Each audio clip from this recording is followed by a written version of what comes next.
Depuis près d'un demi-siècle, le nom The Carpenters est synonyme d'une perfection particulière des mélodies intemporelles, des arrangements somptueux et la voix inimitable et envoûtante de Karen.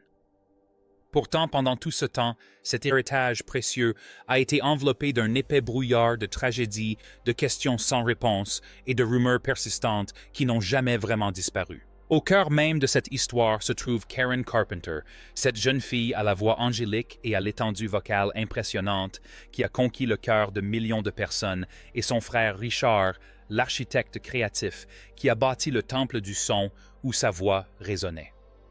Pendant des années, les médias ont spéculé, les fans ont murmuré, et des documentaires ont cherché à comprendre les raisons de la disparition prématurée de Karen.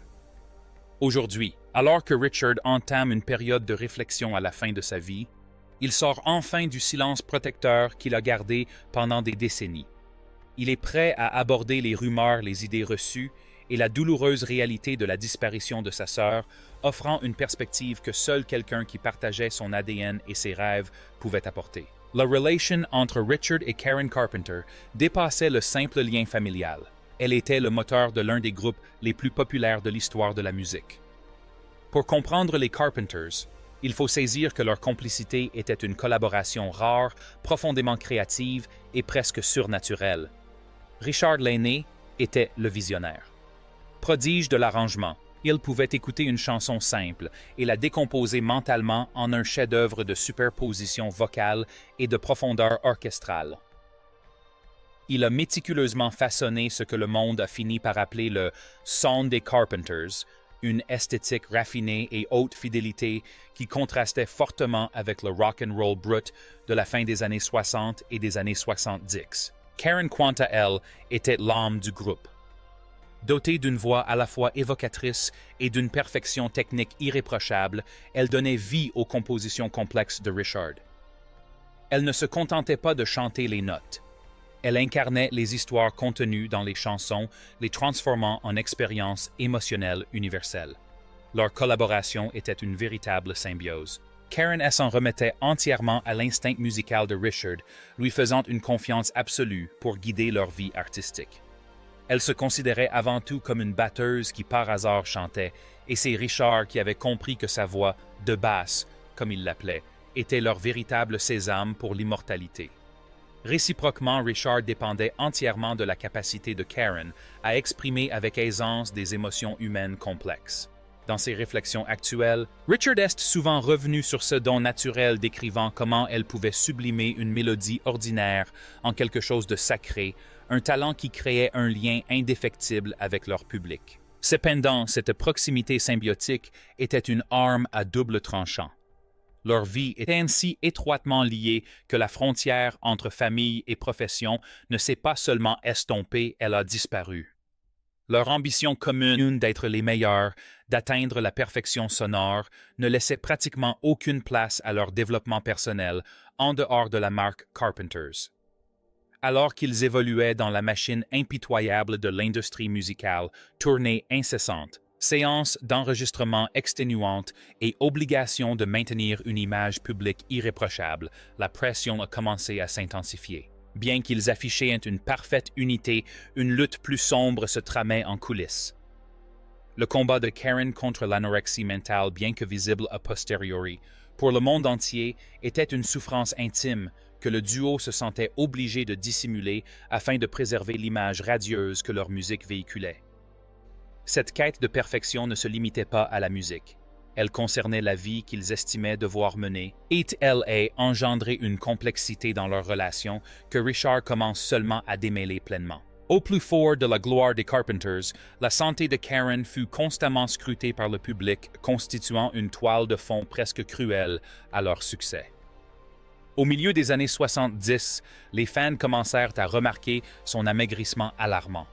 À une époque où les troubles alimentaires étaient fondamentalement mal compris, souvent minimisés et considérés comme de simples sautes d'humeur ou stigmatisés comme des caprices de filles riches. Le public et l'industrie étaient mal préparés à la réalité de la dégradation de l'état physique de Karen.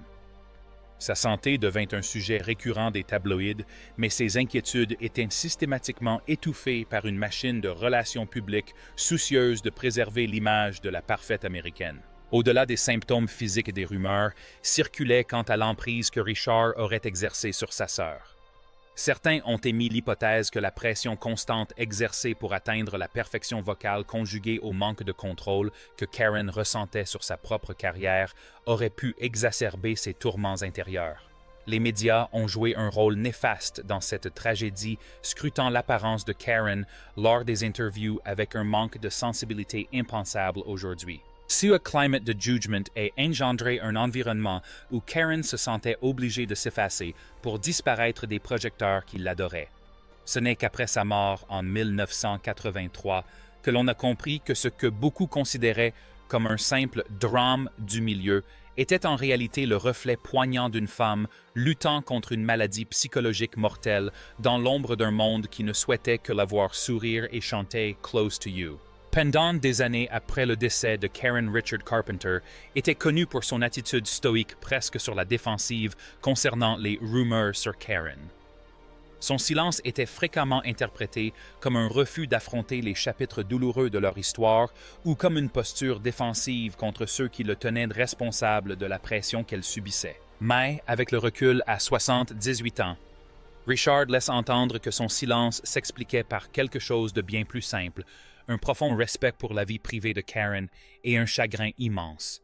Il comprenait mieux que quiconque la profondeur de ses combats et son premier réflexe était de préserver son héritage de toute caricature. Pour Richard, Karen n'était pas un sujet de presse. Elle était la petite sœur avec qui il jouait au baseball à New Haven et la partenaire qui l'a aidé à conquérir le monde. Sa disparition en février 1983 ne marqua pas seulement la fin d'une carrière, ce fut l'amputation d'une partie de son âme. Cette perte bouleversa le cours de sa vie, le laissant seul face au poids de leur immense catalogue musical. Ce chagrin immense conjugué à la responsabilité d'être le seul gardien de la marque Carpenters rendait presque impossible de se replonger dans ces dernières années tumultueuses de sa vie. Richard voulait que la musique soit au centre des préoccupations. Il voulait que le monde se souvienne de la joie qu'ils avaient apportée à des millions de personnes, et non du chagrin qui se déroulait dans l'intimité de leur loge. Ces décennies de silence furent un équilibre délicat, quoique solitaire, entre honorer sa mémoire et empêcher que sa tragédie n'éclipse son triomphe. Avec le recul que seul l'âge peut apporter, Richard Carpenter a enfin commencé à lever le voile sur le passé. Dans des interviews récentes d'une franchise surprenante, il a abordé les spéculations persistantes avec une honnêteté qui donne à réfléchir. Il a confirmé que le combat de Karen contre l'anorexie était bien plus grave et profond que le public ne l'avait jamais imaginé. Se remémorant les années 1970, Richard souligne le manque effroyable de sensibilisation médicale et sociale à cette époque. Il ne savait même pas ce que c'était, a-t-il déclaré au Guardian, faisant référence à l'incapacité du corps médical à diagnostiquer et à traiter Karen à temps. Il décrit une époque où la santé mentale était un sujet tabou et où les troubles alimentaires étaient des tueurs invisibles. Richard a également détaillé la nature complexe du déclin de Karen. S'il admet que la pression de la célébrité a joué un rôle important, il tient à préciser qu'il ne s'agissait pas d'une simple relation de cause à effet. Son état résultait d'une conjonction catastrophique d'insécurité personnelle d'attentes extérieures et d'une prédisposition biologique, le tout se heurtant à l'environnement survolté du végétariat des années 1970. Il évoque les regrets, les ressources qui n'existaient pas, les thérapeutes qui ne comprenaient pas la pathologie de la maladie et le manque général de soutien pour une personne dans la situation particulière de Karen. En révélant ces détails, Richard offre enfin aux fans une vision plus complète, bien que douloureuse, du prix de leur succès fulgurant. Il met en lumière comment les limites des connaissances médicales de l'époque ont directement contribué à la disparition d'une légende. De plus, Richard a commencé à aborder plus ouvertement le rôle de l'industrie musicale dans les souffrances de Karen. Il reconnaît que ce secteur, notamment dans sa façon de traiter les artistes féminines, a aggravé sa fragilité. L'obsession de l'industrie pour l'image au détriment du fond signifiait que Karen était constamment jugée sur sa silhouette plutôt que sur son âme. Le rythme effréné qu'elle suivait était inhumain, près de 365 jours par an d'enregistrement. De concerts et de tournées sans aucun répit pour prendre soin d'elle ou se ressourcer psychologiquement. Dans le même esprit, Richard a critiqué les médias des années 1970 pour leur rôle dans l'obsession de la minceur, soulignant que plus Karen s'affamait, plus elle était scrutée, créant un cercle vicieux d'insécurité. Dans son récent entretien avec Rolling Stone, Richard a exprimé un optimisme prudent quant à l'approche de l'industrie musicale actuelle en matière de santé mentale. Il constate que si le dialogue est aujourd'hui plus ouvert et les ressources plus accessibles, la pression de la perfection s'est simplement muée en d'autres formes à travers les réseaux sociaux et l'examen minutieux du public en ligne. Il prévient que les signes avant-coureurs manifestés par Karen sont encore trop souvent ignorés jusqu'à ce qu'il soit trop tard.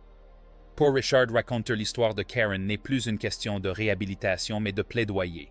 Il souhaite s'assurer que la prochaine génération d'artistes n'ait pas à naviguer dans les mêmes zones d'ombre qui se cachent derrière la mélodie sans repère. Pour percer le mystère de Richard et Karen, il faut se pencher sur les moments précis où la musique et la tragédie se sont rencontrées. Richard se souvient de l'enregistrement de leurs derniers albums où la faiblesse physique de Karen devenait indéniable, tandis que ses prises vocales restaient d'une perfection troublante. Il évoque la polémique autour de la batterie, comment l'insistance de l'industrie musicale a placé Karen sur le devant de la scène loin de son instrument protecteur, l'a privée de son refuge. Pour Karen, la batterie était son bouclier. Sans elle, elle se sentait exposée au regard critique du monde. L'aveu de Richard, qui reconnaît avoir parfois soutenu cette décision pour le bien du spectacle, est un rare moment de vulnérabilité et d'introspection, révélant la culpabilité qu'il porte depuis 40 ans. Il aborde également la dynamique familiale qui les a façonnés. La quête d'approbation maternelle auprès de leur mère Agnès est un sujet que Richard a traité avec beaucoup de délicatesse. Des rumeurs ont longtemps circulé, suggérant que le trouble de Karen était lié à un besoin désespéré de reprendre le contrôle au sein d'une famille dominée par des personnalités fortes. Bien que Richard reste soucieux de préserver la mémoire de ses parents, sa récente ouverture laisse entrevoir les cloisons émotionnelles dans lesquelles ils vivaient tous partageant une maison et une carrière. Ils étaient pourtant incapables de prononcer les mots qui auraient pu sauver la vie de Karen. Un contemplant sees Grammys. Aujourd'hui, Richard Carpenter ne voit pas seulement des trophées. Il contemple les vestiges d'une vie partagée avec un fantôme. Il reconnaît que si l'industrie a évolué, le fond du problème demeure la soif de perfection. Du monde consomme souvent ceux-là même qui la produisent. L'histoire de Karen, racontée à travers les dernières réflexions de Richard, nous rappelle avec émotion que même les plus belles voix peuvent être réduites au silence par le poids des attentes. L'une des révélations les plus émouvantes de Richard concerne l'histoire de l'album solo de Karen, enregistré à New York avec le producteur Phil Ramone à la fin des années 70. C'était une période où Karen cherchait à affirmer sa propre identité distincte de la marque Carpenters et des arrangements de Richard. Le projet a été comme chacun s'est mis de côté par A&M Records et Richard s'est récemment montré plus franc quant à son manque d'enthousiasme initial pour l'album. Il admet aujourd'hui que ce rejet a été un coup dur pour l'estime de soi fragile de Karen, un moment où elle a eu le sentiment que sa voix en dehors de leur collaboration fraternelle n'avait aucune valeur. La volonté de Richard d'évoquer son propre rôle dans ce rejet témoigne d'un homme qui a mis son orgueil de côté pour la vérité. Il comprend désormais que sa sœur cherchait à s'évader et que ni lui, ni l'industrie musicale, ni la famille ne savaient comment lui offrir cette possibilité. L'héritage des Carpenters se divise donc en deux parties. Il y a la musique, pure, intemporelle et techniquement inégalée. Et puis, il y a la réalité, chaotique, tragique et profondément humaine. Richard Carpenter, à 78 ans, a décidé que la musique était suffisamment forte pour survivre à la vérité. Il ne ressent plus le besoin de cacher que derrière Top of the World se cachait une femme qui se sentait souvent au fond d'un gouffre sans fond. En abordant l'anorexie, la pression de l'industrie musicale et les complexités familiales, Richard permet enfin de voir Karen comme une personne à part entière et non comme une simple caricature angélique. Il espère qu'en apportant ces éclaircissements, il pourra enfin faire taire les rumeurs. Il souhaite que le monde comprenne que la mort de Karen n'était pas due à un manque d'amour, mais à un manque de compréhension. Il l'aimait passionnément, mais il vivait à une époque où les mots manquaient pour exprimer sa souffrance. Tandis que le soleil se couche sur sa maison de Los Angeles, Richard Carpenter reste assis à son piano, jouant les mélodies que sa sœur et lui ont rendues célèbres. Mais désormais, lorsqu'il joue le silence qui suit, n'est plus empli de rumeurs. Il est empli de paix, d'une histoire enfin racontée, l'ultime hommage d'un frère à sa sœur, qui par ses chants a transporté le monde dans un état de grâce, même lorsqu'elle-même le cherchait. La puissance intemporelle de leur musique est peut-être la plus grande ironie de toutes. Les Carters chantaient de la solitude et les jours de pluie. Et aujourd'hui, nous savons que ces paroles n'étaient pas de simples choix poétiques, elles étaient l'essence même de la vie de Karen. La mission actuelle de Richard est de veiller à ce que la musique reste au centre de tout, mais il reconnaît que la tragédie fait partie intégrante de l'ADN des chansons. On ne peut pas dissocier l'interprète de la chanson, a-t-il déclaré. Quand on écoute Goodbye to Love. Aujourd'hui, on n'écoute pas seulement un tube. On entend le monologue intérieur d'une femme pour qui l'amour était un rêve inaccessible. L'honnêteté désarmante de Richard à 78 ans est un véritable cadeau pour ses fans fidèles depuis des décennies. C'est une invitation à regarder au-delà des paillettes et des projecteurs pour voir les deux gamins de l'Ohio qui rêvaient simplement de faire de la bonne musique. Il a enfin accepté que la perfection à laquelle il s'était tant efforcé d'atteindre n'était qu'un doux mensonge et que c'est l'imperfection de leur réalité qui les rend vraiment inoubliables. Au fil de ces réflexions, un sentiment revient souvent, il est fier de ce qu'ils ont construit, mais la jeune femme derrière le micro lui manque chaque jour. Le matériel sur l'étagère est froid. Les souvenirs de Karen, maintenant que les rumeurs ont été dissipées, commencent enfin à s'illuminer. L'histoire de Carpenter, révélée par Richard sur le tard, est passée du statut de mystère à celui de tragédie shakespearienne.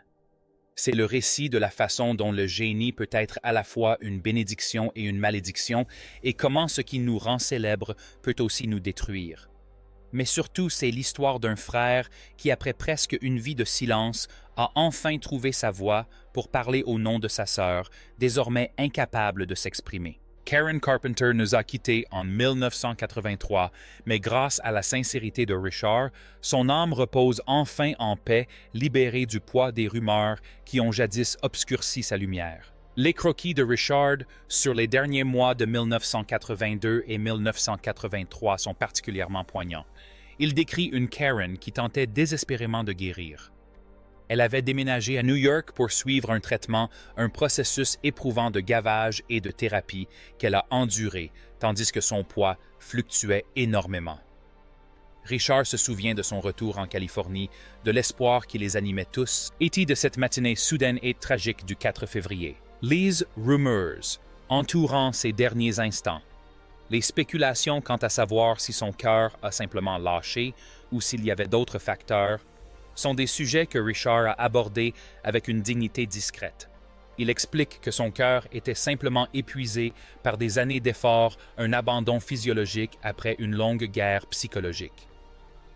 En apportant cette clarté médicale et émotionnelle, Richard dissipe le mystère et nous livre la vérité. Elle s'est battue jusqu'à son dernier souffle. Au final, Richard Carpenter a accompli un véritable tour de force à 78 ans. Il a préservé les Carpenters comme une institution musicale tout en les humanisant comme une famille. Il a démontré qu'un héritage peut se construire à la fois sur un matériel impressionnant et sur une douleur profonde et indélébile. Alors qu'il referme le couvercle de son piano, l'écho de leur musique persiste non pas comme un rappel de ce qui a mal tourné, mais comme une célébration de cette voix qui, malgré tout, continue de captiver des millions de personnes. La tragédie fait partie de l'histoire, mais elle n'est plus la seule. Richard a fait en sorte que la voix de Karen Carpenter résonne à jamais. Mais désormais, elle résonnera avec la compréhension et la compassion qu'elle méritait tant de son vivant.